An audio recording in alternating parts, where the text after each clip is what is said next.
수십 년 동안 성경을 읽으면서 또 성경을 묵상하고 해석하고 전하면서 아직까지도 깨닫지 못하는 내용들이 많이 있어요. 참 부끄러운 고백인데요. 오늘 본문에 나타난 갑절의 의미도 제가 깨닫지 못했고요. 그리고 네가 어려운 일을 구하는도다, 이 말도 제가 깨닫지 못했고요. 엘리야가 엘리사를 부를 때 겉옷을 던지는 의미도 제가 깨닫지 못하다가 지난 주간에 이걸 깨닫게 되었어요. 이걸 깨닫고 보니까 제가 참 모르는 게 참 많은 목사구나 생각했고, 제가 깨달은 진리를 빨리 이렇게 나누고 싶었어요. 당신의 성령의 역사하심에 갑절, 이 두 목을 엘리사가 구하니까 이제까지 제가 그 갑절의 의미를요, 양으로만 생각을 했어요. 그래서 우리는 두 목이 아니라 7배를 부어주십시오. 우리는 이 갑절할 때 성령의 기름 부음에 양으로 이해했고, 이렇게 우리가 그렇게 사용을 했어요. 우리가 아니고 내가 그렇게 사용했어요. 이게 굉장히 무식한 사용이었죠. 이 갑절의 의미, 오늘 본문을 보시면 9절에 엘리야가 엘리사에게 나를 네게서 데려감을 당하기 전에 내가 너에게 어떻게 할지를 구해라라고 엘리야가 엘리사에게 기회를 줘요. 그럴 때 하반절에 엘리사가 구하는 게 당신의 성령이 하시는 역사, 당신이 성령이 하시는 역사가 갑절이나 내게 있게 하소서, 갑절을 이제 구하고 있어요. 갑절을 다른 말로 하면 두목입니다. 두목. 배예요, 배. 갑절. 두목을 내게 주십시오. 이렇게 이제 얘기를 해요. 그런데 이 기도를 할 때 엘리야가 반응을 10절에 하는데 이렇게 해요. 네가 참 어려운 일을 구하는도다, 이렇게 얘기를 한 거예요. 그러니까 어려운 일을 구하는도다. 그걸 보니까 이게 어려울 게 뭐가 있어? 당신의 성령의 갑절을 허락하신 일은 엘리야가 주는 것도 아니에요. 하나님이 주시는 거거든요. 그러니까 하나님이 하시면 어려울 게 아무것도 없어요. 근데 딱 보니까 당신의 성령의 역사를 갑절이나 내게 주라고 하니까 이렇게 얘기하는 거예요. 네가 참 어려운 일을 구하는도다. 그러면서 이 말씀을 묵상하게 되는 거예요. 아니, 하나님이 주시는 거고 하나님이 하시는 일은 하나님 입장에서 어려울 게 아무것도 없는데, 아니 왜 어려운 일을 구하는도다, 당신의 성령의 역사가 내게 두목이 있기를 원합니다 할 때, 그거 다 하나님이 주신 건데 그게 무슨 어려운 일이야?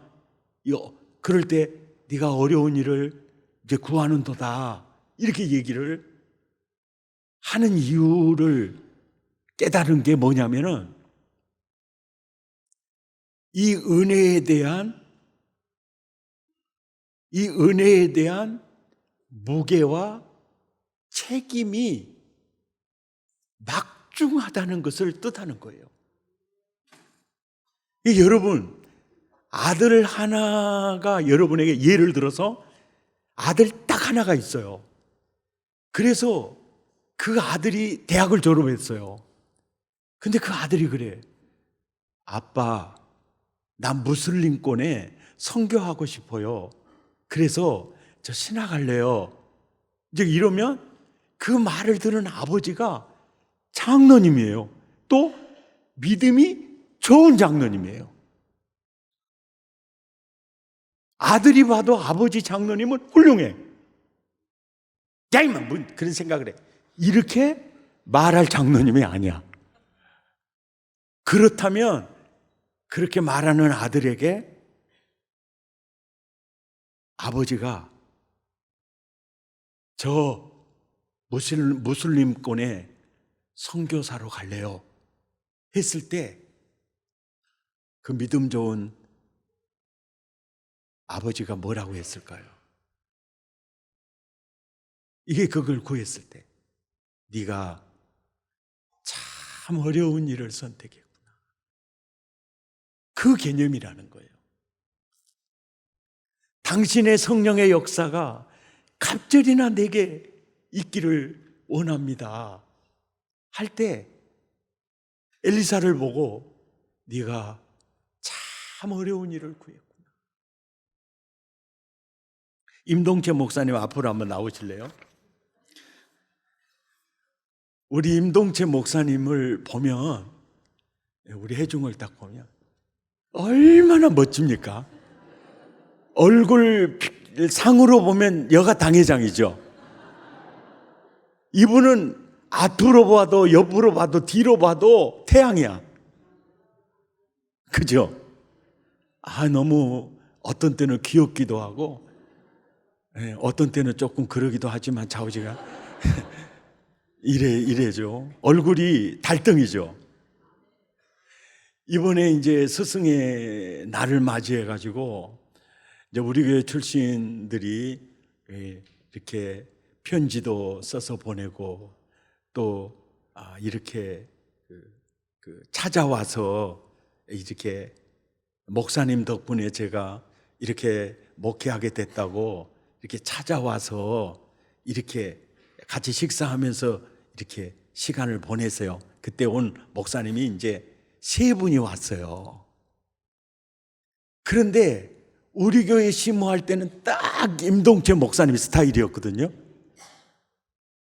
근데 담임 목사 청빙받아 간 지 얼마 안 됐는데 얼굴이요 꽃잎 되어가지고 온 거예요. 들어가셔도 되겠어요.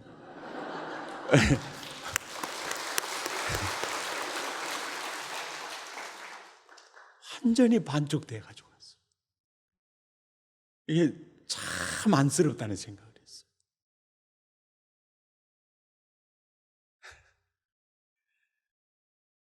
최창선 목사님 앞으로 나오라고 안 했는데 그 이유는 뭐냐면 워낙 앞에 많이 서서 했으니까 알잖아요. 근데 저 얼굴도 담임 목사 청빙 받아가서 한 1년 지나면 꽃잎으로 변해지는 거예요. 이게 뭡니까? 사역의 무게가 이게 이제 다르는 거예요. 그러면서 깨달은 게 당신의 성령의 역사가 갑절이나 내게 있기를 원합니다라는 그 기도가 네가 참 어려운 일을 구했구나. 이걸 보니까 성령의 기름 부음에 양을 구하는 게 아니었다는 걸 알게 되는 거예요. 그 양을 구하는 거였다면 반응이 그렇게 나오지 않죠. 네가 참 좋은 걸 구하였구나 이렇게 하겠죠. 근데 누가복음 12장 48절에 보면은요, 함께 읽죠. 시작. 알지 못하고 맞을 일을 행하는 종은 적게 맞으리라.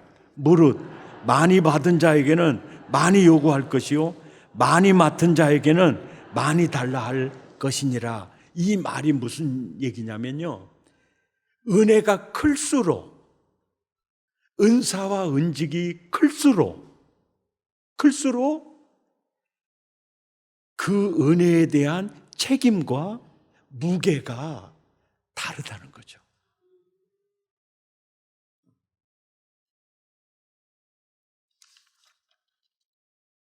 자, 그리고 갑절의 의미요.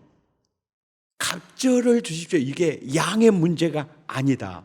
네가 어려운 일을 구하였도다. 이것은 양의 문제가 아니고 이게 갑절의 의미가 뭘까? 이거를 찾아보니까요. 이 갑절의 의미를 깨달을 수 있는 근거가 신명기 21장 16절에서 17절 내용이거든요. 우리 함께 읽죠. 시작. 자기의 소유를 그의 아들들에게 기업으로 나누는 날에 그 사랑을 받는 자의 아들을 장자로 삼아 참 장자 곧 미움을 받는 자의 아들보다 앞세우지 말고 반드시 그 미움을 받은 자의 아들을 뭘로? 장자로 인정하여 자기의 소유에서 그에게 뭡니까? 두목을 주는 거예요. 이게 두목을 다른 말로 하면 갑절이에요. 이게 갑절. 하나를 주고 갑절. 두 배를, 두목을 주는 거예요. 보니까 두목, 갑절의 의미가 뭐냐면 장자의 권리였어요. 장자의 권리. 그러니까 당신의 성령의 역사에 갑절, 두목을 내게 주십시오. 이 말은 이 얘기예요. 장자권을 내게 주십시오. 당신 사역에 내가 수제자가 되겠습니다. 당신의 사역을 제가 상속받기를 원합니다. 이것이 갑절의 의미였어요. 당신의 성령의 역사의 갑절, 두목, 장자권이 제가 당신 사역을 상속받고 싶습니다. 제가 당신의 사역에 장자가 되고 싶습니다. 이것이 갑절의 의미였어요. 그러니까 엘리야가 이제 그 말을 들을 때 자기가 자기 사역의 상속을 받기를 원하는, 장자권을 받기를 원하는 그에게 자기가 지금 살아오는 길을 한번 생각해 보세요. 엘리야가 우울증 걸리기도 한지 알죠? 예. 그리고 나무 그늘에 앉아 자기를 죽여달라고 한 적이 있지요. 또 아합과 이세벨에게 생명의 위협을 엄청나게 받습니다. 그러니까 당신 사역에 내가 상속을 받고 싶습니다. 당신 사역에 장자권을 내게 주십시오. 그럴 때 나오는 말이 자연스러운 거죠. 네가 참 어려운 일을 구하는구나. 갑절의 의미는 장자권을 제가 상속받고 싶습니다. 당신 사역에 제가 후계자가 되겠습니다. 당신 사역에 뒤를 이어 제가 그 사역을 받겠습니다. 이 기도가 굉장히 아름다운 거였어요. 아멘입니까? 그래서 열왕기하 2장 12절에 불말과 불수레를 타고 엘리야가 하늘로 승천을 할 때 그때 그 장면을 바라보고 엘리사가 이렇게 얘기한 거예요. 내 아버지요, 내 아버지요.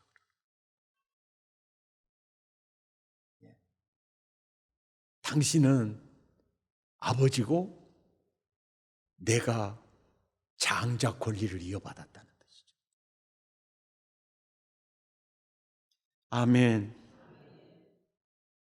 제가 참 부족한 게 많은 목사인데요. 옥하는 목사님을 뵙고 나도 저 목사님 본받으면 나도 목회하겠다. 그래서 내 마음에 사표로 모셨어요. 사표로 딱 모셨어요. 그리고 이런 소원이 있었어요. 옥 목사님처럼 저도 사역하고 싶습니다. 예. 옥 목사님처럼 저도 사역하고 싶습니다. 옥 목사님이 이 개척을 하고 예배 드리는 것처럼 나도 그렇게 예배 드리고 싶고, 옥 목사님이 제자 훈련 교재를 만들어서 많은 사람을 복되게 했던 것처럼 나도 그 사역을, 나도 당신의 그 사역을 내가 그대로, 이 마음이 저에게 있었어요. 그런데 구하는 것이나 생각하는 것에 더 넘치도록 능히 하시는 분이 그 은혜를 주셨고, 그 은혜를 지금 누리고 있는 거죠. 누리고 있는 거죠. 임동재 목사님이 백동조 목사님의 사역에 제가 장자가 되겠습니다. 아멘 안 나오면 어쩌나 그러고 굉장히 고민했는데, 제발 정신 차리고 아멘 해야 될 텐데 했는데 해주셔서 너무 감사합니다. 우리 최창선 목사님이 제가 백동조 목사님의 사역에 후계자가 되고 싶습니다. 그거예요. 하나님은 그 생각을 쓰시거든요. 참 그 은혜. 그리고 이제 겉옷의 의미예요. 겉옷의 의미. 열왕기하 2장 8절에 엘리야가 엘리사를 데리고 여단강 앞에 섰어요.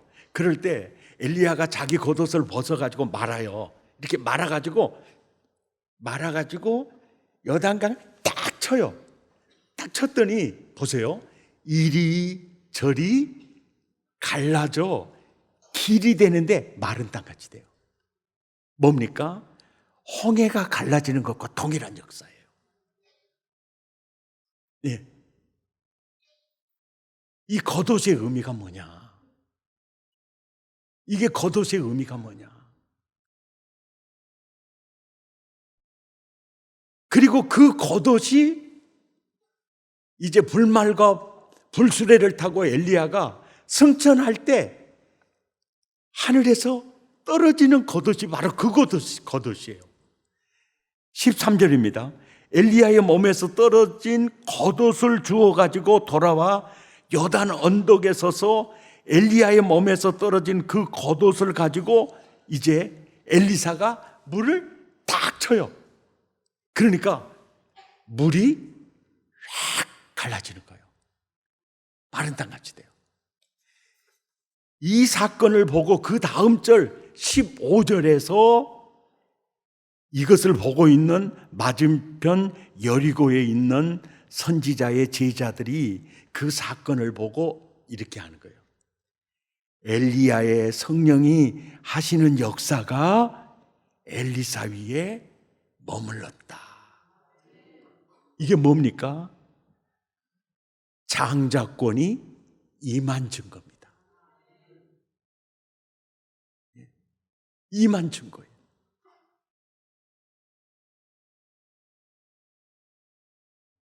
이 겉옷이 또 언제 이보다 앞서 등장한 때가 언제냐면 열왕기상 19장 19절인데요. 엘리야가 12겨릿소를 앞세워 쟁기질하는 엘리사를 찾아갈 때 엘리사가 이 겉옷을 던져요. 이 겉옷은 뭐냐? 엘리야가 엘리사에게 겉옷을 던지는 겉옷은 사역으로 부르심이에요. 그리고 엘리사의 몸에서 떨어지는 겉옷을 이제 요단강을 칠 때 엘리야와 함께 하신 성령의 역사가 엘리사에게 함께한 사건을 보여주면서 장자 권리가 엘리사에게 임했다는 사역 승계의 완성을 뜻하는 겁니다. 이게 겉옷의 의미예요. 자, 여기서 이제 우리가 굉장히 중요한 사실 한 가지가 뭐냐면 무엇에 대한 장자권이냐 이거예요. 무엇에 대한 상속이냐. 엘리사가 받고 싶은 상속이 뭐냐. 그 상속이 뭐냐. 이 상속에 대해서 바울 사도가 이렇게 표현합니다. 고린도전서 15장 1절에서 3절까지 보면 시작. 형제들아, 내가 너희에게 전한 복음을 너희에게 알게 하노니 이는 너희가 받은 것이요 또 그 가운데 선 것이라. 너희가 만일 내가 전한 그 말을 굳게 지키고 헛되이 믿지 아니하였으면 그로 말미암아 구원을 받으리라. 내가 받은 것을 먼저 너희에게 전하였노니.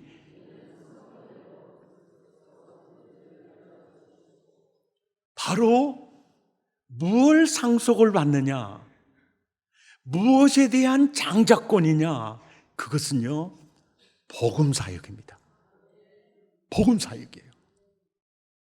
그러니까 이 복음사역이 아브라함을 통해서 이삭에게 이어져요. 이삭이 복음사역의 장자권을 받습니다. 그리고 그 복음사역에 이어받은 이들이요 한나가 이어받아요. 한나를 통해 사무엘이 이어받습니다. 다윗이 이어받고 솔로몬이 이어받고 베드로가 이어받고 바울이 이어받고 스데반이 이어받고 빌립이 이어받아요. 그래서 고린도전서에서 바울은 이 복음은 내가 창조한 것도 아니고 내가 받은 것이고 또 엘리야가 엘리사에게 승계해 주었던 것처럼 내가 너희에게 전하여 줬다라고 하는 거예요. 이게 복음사역이에요. 이 복음사역, 복음이라는 게 뭐냐? 제가 설명했죠.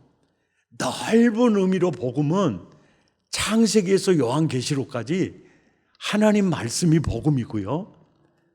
이거를 엑기스와에서 좁은 음으로 딱 한 방울로 떨어뜨리면 예수 그리스도와 그의 십자가와 부활이 복음이고요.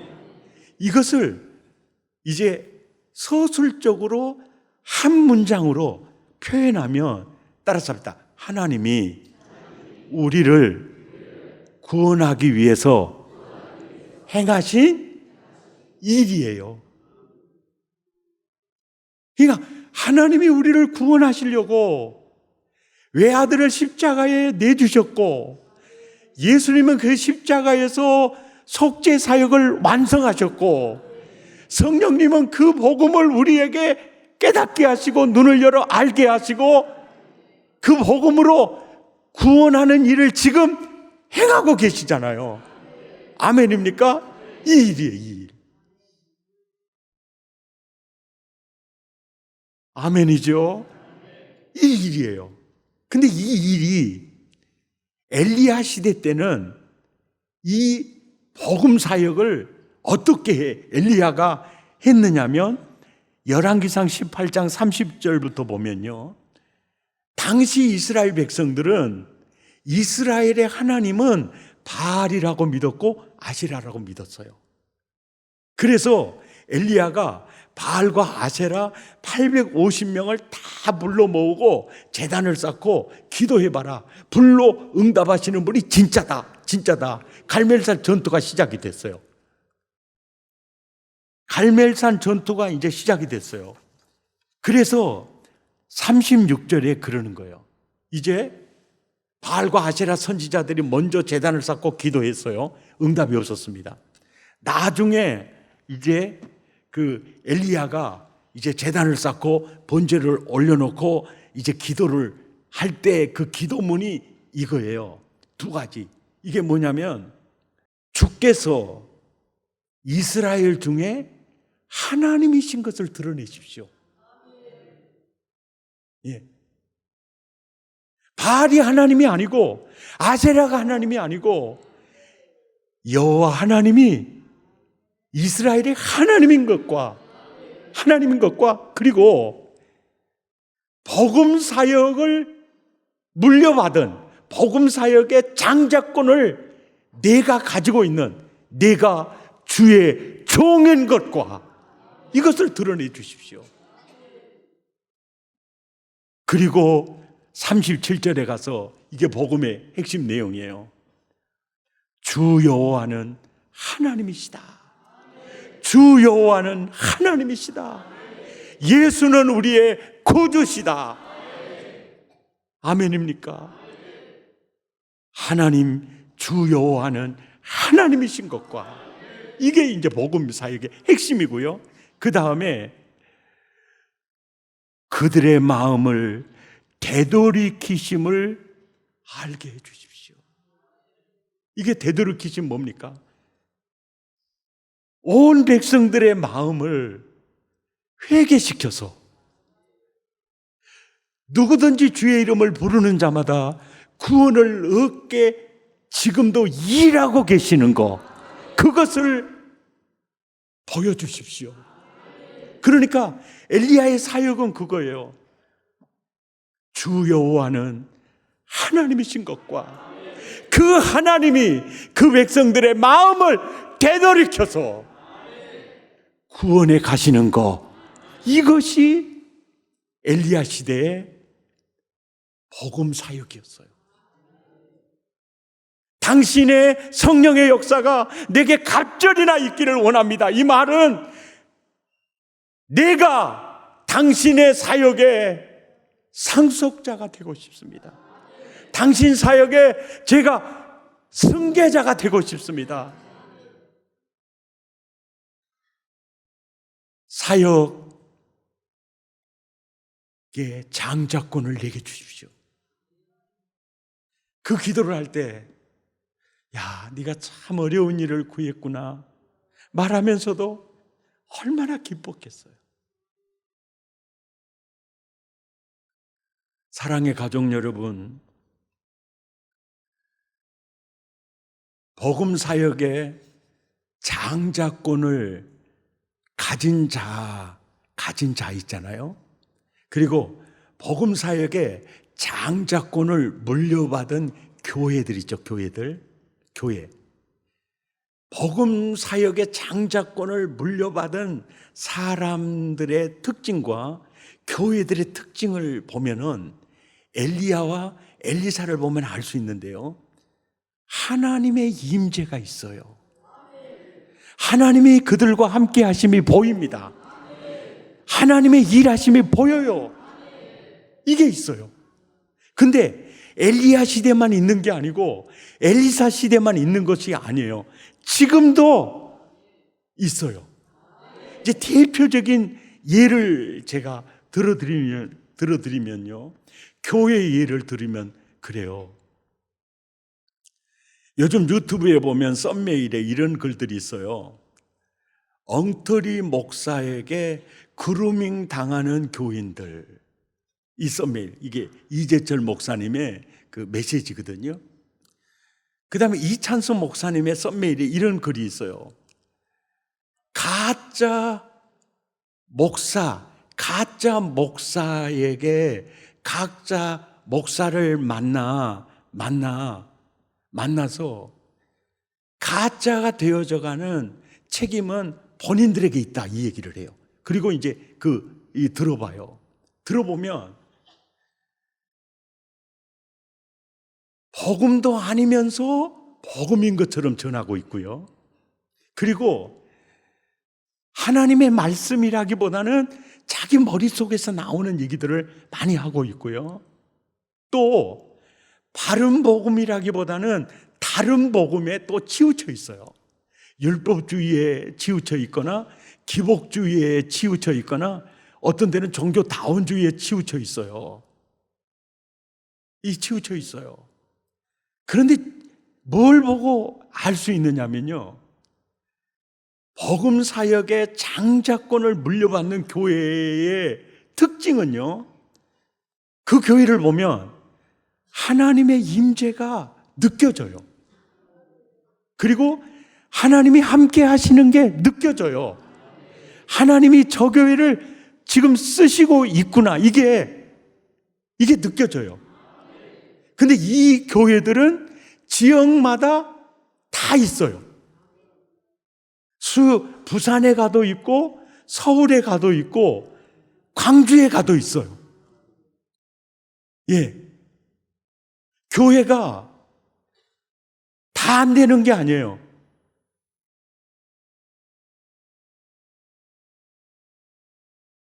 복음사역의 장자권을 물려받는 교회는요, 안 될 데가 없어요.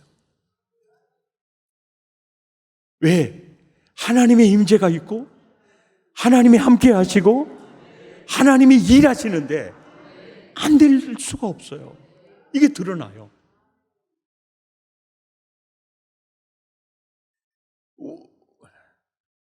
가장 이해하기 쉬우니까 사랑의 교회, 어느 교회인지 알죠? 얘기를 할게요. 이 교회 한번 봐보세요. 예. 어떤 상황을 초월해서 말이죠, 하나님의 임재하심이 느껴지잖아요. 하나님의 일하심이 느껴지잖아요. 이게 느껴져요. 제가 왜 교회 얘기했을까요? 사람 얘기하려고 교회 얘기한 거예요. 복음 사역의 창작권을 물려받은 사람은요, 그 사람은 하나님의 임재가 느껴져요. 하나님의 일하심이 느껴져요. 나는 목사 선교사고 여러분은 다 전문인 선교사입니다. 예. 복음 사역의 장자권을 꼭 받으십시오. 주여, 제가 아브라함처럼 복음 사역의 장자권을 이삭처럼 이어받겠습니다. 야곱처럼 이어받겠습니다. 솔로몬처럼 이어받겠습니다. 먹고 사랑의 교회처럼 제가 이어받고 싶습니다. 하나님의 임재하심이 있고 하나님의 일하심이 있고. 아멘. 그런 은혜가 나와 여러분 모두에게 있으시기를 축복합니다. 엘리야의 하나님, 엘리사의 하나님, 나의 하나님 되기를 원합니다. 당신의 사역에, 성령의 사역에 갑절이나 있기를 원합니다. 두목을 내게 주십시오. 이게 뭡니까? 장자권을 내게 주십시오.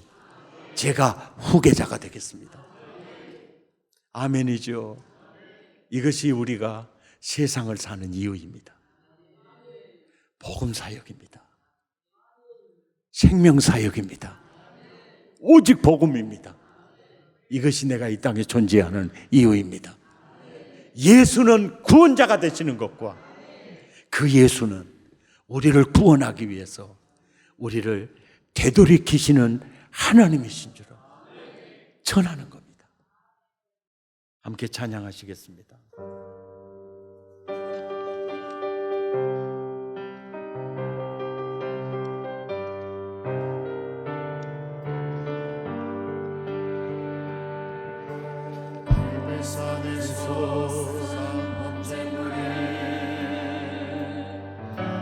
불로서 태워버린 여호와여, 엘리야의 하나님, 나의 하나님, 엘리야의 하나님이 우리의 하나님.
간곡한 기도에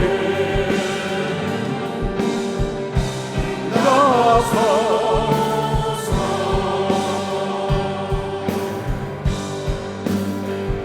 나의 하나님,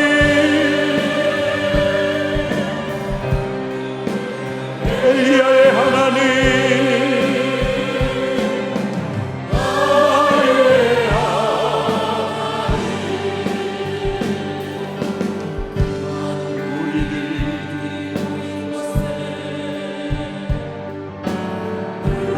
나타나신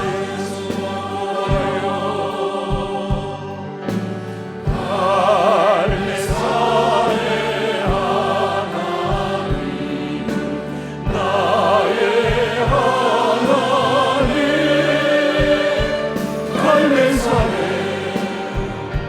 하나님, 우리의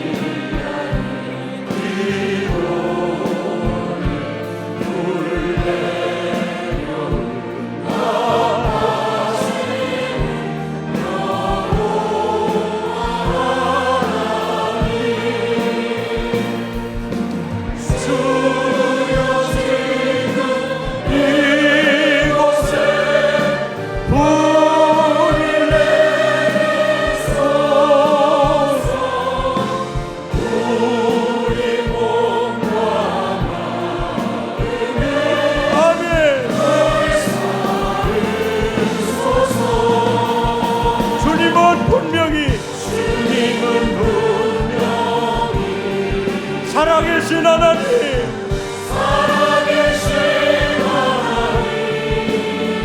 간곡한 기도에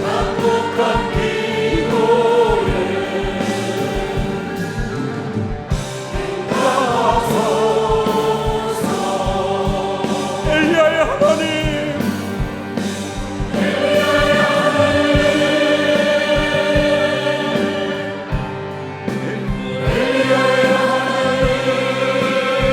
나의 하나님,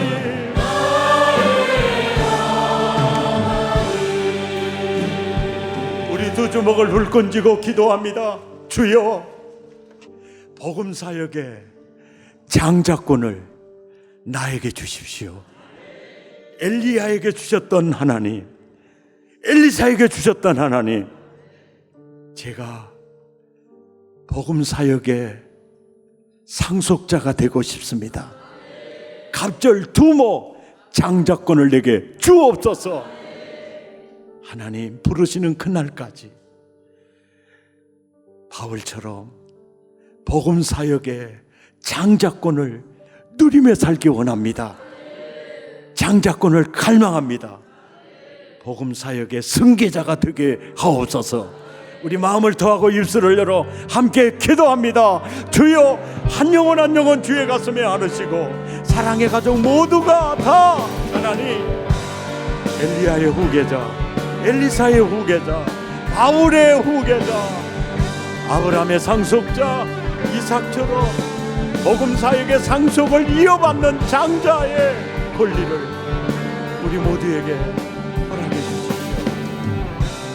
아무 생각 없이 예수 믿는 자가 아니고 그냥 교회만 왔다 갔다 하는 신자가 아니고, 하나님 무엇이 나에게 필요합니까? 복음 사역의 장자권입니다. 주여, 엘리사의 사역을 내가 이어받기 원합니다. 엘리야의 사역을 내가 이어받기 원합니다. 바울의 사역을 내가 이어받기 원합니다. 빌립의 사역을 내가 이어받기 원합니다. 영혼을 살리고 영혼을 복되게 하는 생명사역을 내가 이어받기를 원합니다. 생명사역을 내가 이어받기를 원합니다. 구원사역을 내가 이어받기를 원합니다. 주여, 복음사역의 장자권을 내게 주십시오. 엘리야의 하나님, 나의 하나님이 되기 원합니다. 엘리사의 하나님, 나의 하나님이 되기 원합니다. 하나님, 이 시대에 엘리야가 되기를 원하고, 이 시대에 엘리사가 되기를 원하고, 이 시대에 다윗이 되기를 원하고, 이 시대에 바울이 되기를 원합니다. 복음사역의 장자권을 내게 주십시오. 주여, 이것을 사모합니다. 이것을 그것을 갈망합니다. 복음 사역에 창작권을 내게 주십시오. 복음 사역에 창작권을 내게 주십시오. 복음 사역에 창작권을 내게 주십시오. 이 사역을 갈망합니다. 이 사역을 갈망합니다. 주님, 좌로나 우로나 치우치지도 않게 하시고 초지일관 내가 존재하는 이유가 여기 있습니다. 영혼을 살리고 영혼을 복되게 하는데 하나님, 내 존재 이유가 있습니다. 내 삶의 이유가 여기 있습니다. 복음 사역에 창작권을 내게 주십시오. 복음 사역에 창작권을 내게 주십시오. 복음을 위해 살다가 복음을 위해 죽는 자 되겠습니다. 오직 내 인생에게 있어서 복음을 빼버리면 영혼 없는 육체와 같습니다. 주여, 복음 사역에 창작권을 내게 주십시오. 복음 사역에 창작권을 내게 주십시오.